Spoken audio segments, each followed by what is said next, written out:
Hi, welcome back to my channel and Wilby TV. Gumagawa nga po ang tutorial and guides tungkol sa iba't ibang uri natural na halamang gamit. Kung bago lang po kayo dito sa channel, pwede po kung makahingi ng konting tulong, subscribe naman po and likes, share po sa friends and family kung mahilig kayo dito sa ginagawa kong tutorial kung vlogs ng iba't ibang uri natural na halamang gamit.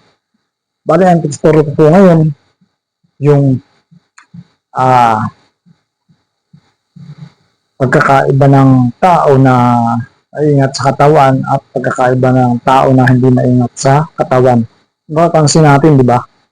Yung mga tao na hindi masyado maingat sa katawan, madaling tumanda o madaling kumulubot yung balat. Madaling manuyot yung balat nila, ay madaling umitin isa doon sa mga taong maingat sa sarili nila. Yan. Tapos, bata pa yung edad nila. For example, 40 pa lang siya pero yung edad niya o yung mukha niya 170 years old. Yung po yung tatalakayin natin. Tips number 1, kaya yung tao ay madaling kumulubot or manuyo ang balat dahil sa bisyo.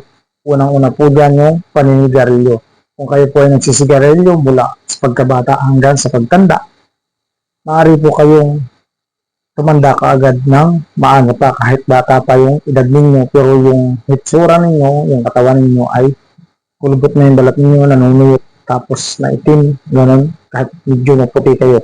Yan yung tips number 1. Tips number 2, madaling makatanda ng tao yung pag-iinom ng mga alak, kahit anong uri ng alak. Kasi yung alak, red wine, lalo red wine, white wine, or etc. ng klaseng ininom mo, pag yan ay everyday na ginagawa mo, may epekto yan sa katawan mo.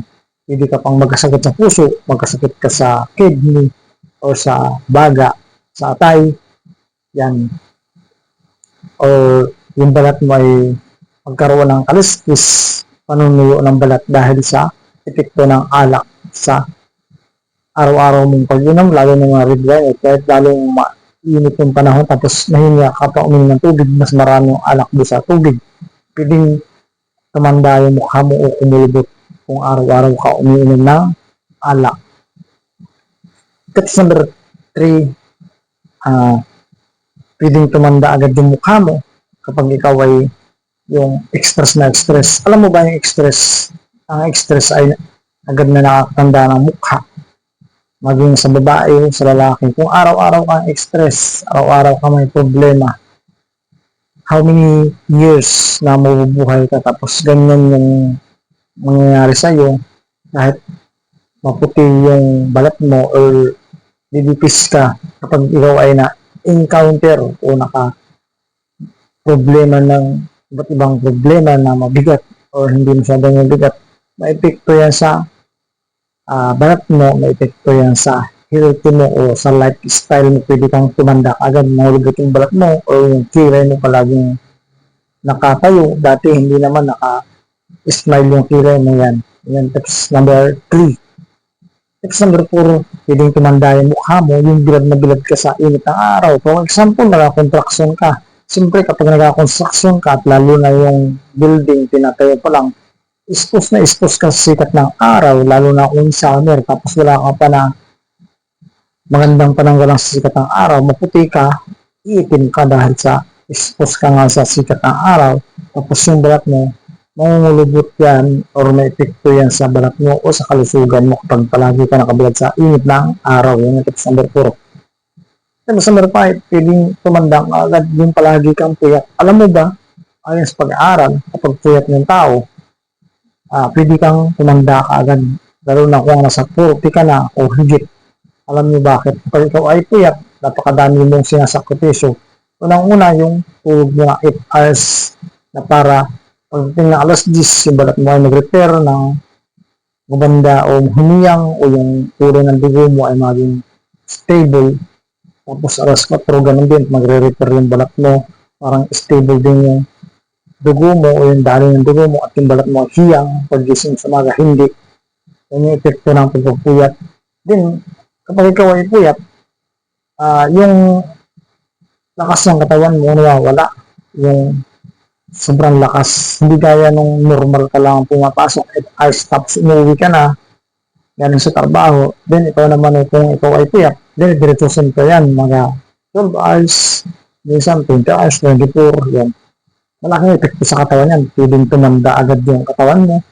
Pwede ka ma-stress, pwedeng malipasan yung pagkain mo, pwedeng hindi ka na uminom ng tubig na regular. Alam mo, bakit? Siyempre, iniisip ko doon sa loob ng trabaho mo, patapos mo ka agad para makauwi ka ng maaga. Promise. Ito ba sinasabi ko, ganun lang yung iniisip niyo sa sinasabi ko. Tips number 5. Kaya, yung mga tao madaling tumanda, stress, problema, or etc. No?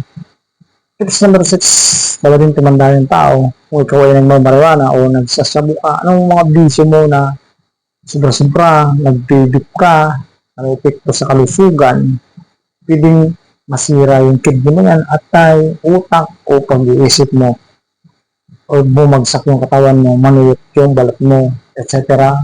Ano mang dumating sa katawan mo, ano mang nangyari sa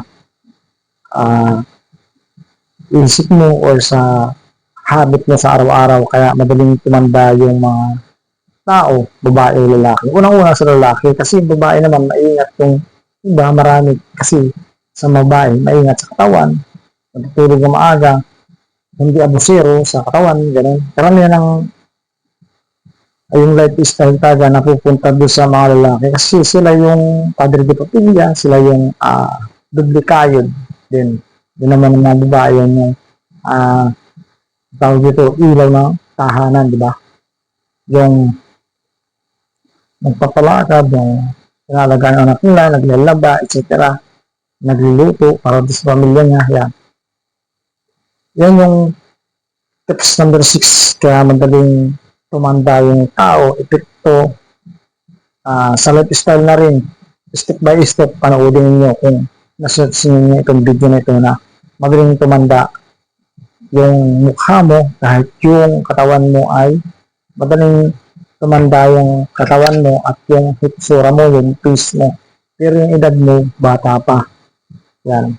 Dala yan yung nasabi ko, text number 6 na step by step panoodin nyo. Kaya madaling tumanda yung tao.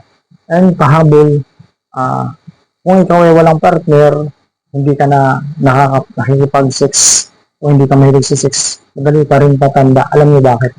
Yung makikipag-sex, yan ay normal lang sa isang tao o sa isang partner. Kasi kapag nakikipag-sex ka, yung balat mo ay nagre-repair, nagiging maganda yung daloy ng dugo mo, yung kulay mo.